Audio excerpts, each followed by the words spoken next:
So welcome to the July 10th, 11th Global Innovation Field Trip. My name is Julie Shively. I am the founder of Innovation World and co-founder of the Global Innovation Field Trip, which we affectionately named GIFT because it fits right in there with the acronym. I would like to introduce the co-host of our program and co-founder, Jake Mendelson. Jake, say a couple words. Hello, everyone. I just want to let you know, as much as we plan and organize everything, we came up with the name Global Innovation Field Trip, and then only later realized it spelled out the word gift. So we weren't being clever. We were just being lucky. We're always clever. But I think that's probably a good theme for this whole event. We've got some incredible presentations, some really interesting, really talented young people, and frankly, some people who aren't so young, talking about things that they've done, innovations, creativity. It's going to be pretty exciting. And GIFT really does describe this program because it is an opportunity for young people across the world to share what they've done, what they want to do, what they're trying to do, what they're part of, what they're collaborating on. And for us who help support them to be involved in the cool things that they're doing. So, and I think in the next 24 hours, you're going to learn a lot more about some of these cool things that kids are doing. You know, we know you can't stay awake for 24 hours, although we did once. It was not easy, but we did. But you know what? I was looking at the co-host schedule, and we have 15 hosts from around the country, well, not around the country, around the world, from Chile and Pakistan. And where's Celeste from? Celeste is South Africa. South Africa, the United States, Singapore, else? China, California, which is practically a country in itself. That is true. And we have 90 presenters, both young and old, all talking about innovation. So you'll see a really great cross age of innovators here. And then this particular gift, we have 19 countries involved. Yes. I think we've had 40 in all, if you look at the whole last year. 42. 42, that's right, 42 in all. And if you're watching this and want to get your country involved or your students involved or yourself involved, just reach out to globalinnovationfieldtrip.org and we would be happy to talk to you about it. We welcome all types of innovation. Gee, Julie, when are we doing this again? In October. I think it's the 5th, 16th, and 17th of October. Yes, I'm going to write that down. Thank you very much.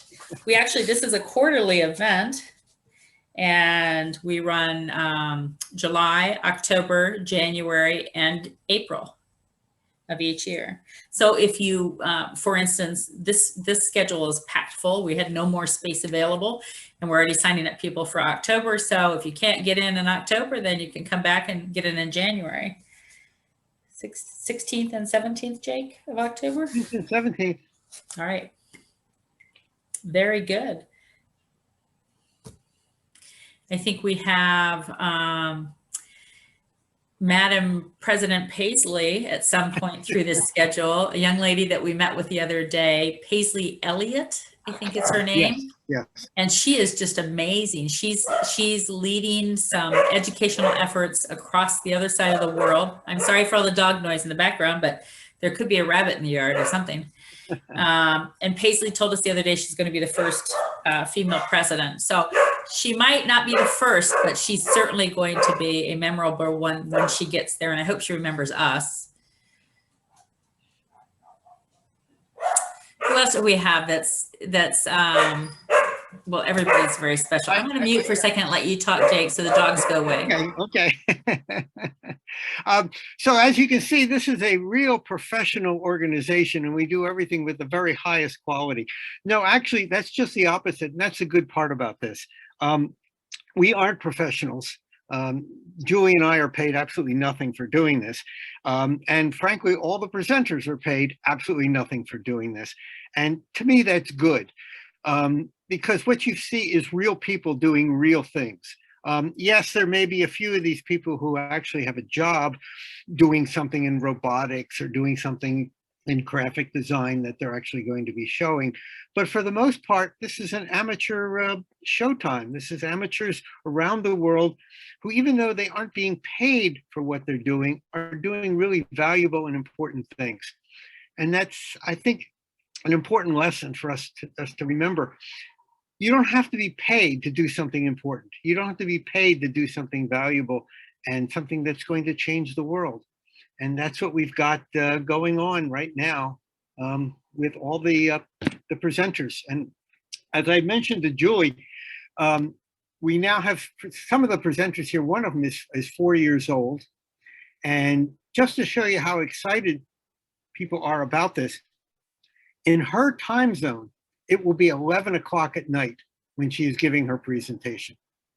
And that's dedication. That's somebody who really wants to get involved and show people what she's doing. So she'll be coming on a little bit later, but it'll be 11 o'clock at night, her time, and she's 4 years old. So it's hard to match that. Yeah, I hope she doesn't fall asleep and miss her time. Yeah, she won't, because her whole family is so excited. Believe me, they're all. That's so great! I can't wait. I think I'm hosting at that time, so I guess I get to meet her. And then I think about these kids, and I think about which ones in 15 years are we going to be going, we interviewed that child, we know them. The first thing they made was a dog water 2000, and now look, they've found the cure to cancer or something like that. It's a cool place to be in, to be able to see these people at a young age when they're just starting out, and to help encourage them and inspire them to keep moving forward, no matter how many iterations of their invention they have to make or their innovation. And to watch all these people who spend their time supporting these students across the world, it's pretty amazing. Okay. And I think that the first presenter that we're going to have today has been on every gift, has he not? Yeah. Yes. Someday, if he is listening right now, I'm so excited to hear that he might be listening. Someday, though, we really, really want to have him on in person if we can, because he's a remarkable innovator, and he's just a genius, and we love to do everything we can to help promote his work. And I think the ultimate would be to meet him in person, or as in person as you get right now, which is virtually, and find other ways that we can support him, or our sponsors can support him. Well, he is being supported. I mean, the encouragement and that he's been given by giving a chance to present his ideas to the entire world. And that's true for all of the students and even the adults who are presenting. It's one thing to sit in your bedroom and come up with a great idea, but now they have a chance of telling people about it. It adds the, credibility to their thoughts, that other people are interested in what they are doing and thinking. So since we have a couple more minutes left, I thought we'd talk a little bit about what else we have going on right now. The Global Innovation Field Trip once a quarter is not the only thing that Jake and I are involved in. We're probably involved in a lot of things that don't relate to each other, but we are involved in some other things that are all wrapped into innovation. And one of those is, Innovation World, which is the organization I founded. We try to be a resource for innovators, inventors, educators, and anybody really who wants to support youth innovation. So if you go out to our website and take a peek, you can find all sorts of resources out there to help you find curriculum or programs, podcasts. We do a podcast ourselves at Innovation World. It's the Innovation World podcast series, and it's a place to bring young people, or frankly, anybody who's innovating out there that has a message for young people, gives them a format to share their information across the world. And so if you are somebody looking for information in the innovation space or invention space, check out innovationworld.org and look through it, see what they can do for you or what we can do for you. And if you are somebody who's looking to have your program or curriculum or podcast listed or shown somewhere, again, reach out to us. We'd love to talk to you about putting it up on our site. You know, sometimes Jake steps in right now and goes, well, Julie, what does it cost? Well, it's free. We don't charge anything for these services. Our whole, everything that we do is, we do to help drive innovation. And so we're just trying to make resources available. If you have one, we're happy to list it. If you're looking for one, we probably have it. So take a look at innovationworld.org. In addition to that, Jake is involved in an organization, and so am I, called inventfuture.global.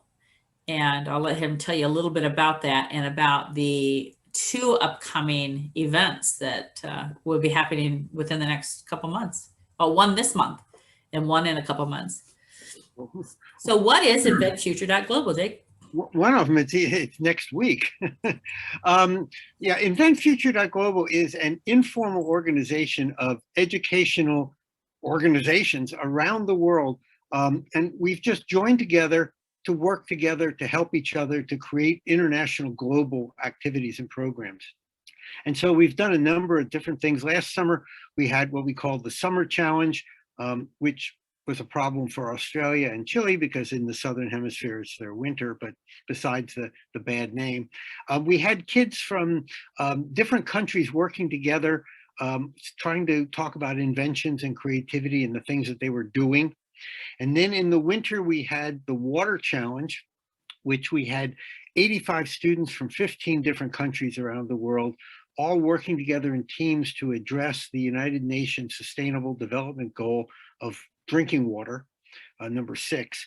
And it was great. We deliberately created teams of students so that they'd be mixed. So if there were 6 Canadian students, they wouldn't all be on the same team. We deliberately spread them apart. So you might have a team with 1 Canadian, 1 Chinese, 1 student from Indonesia, 1 from Chile, 1 from Mexico, 1 from the United Kingdom.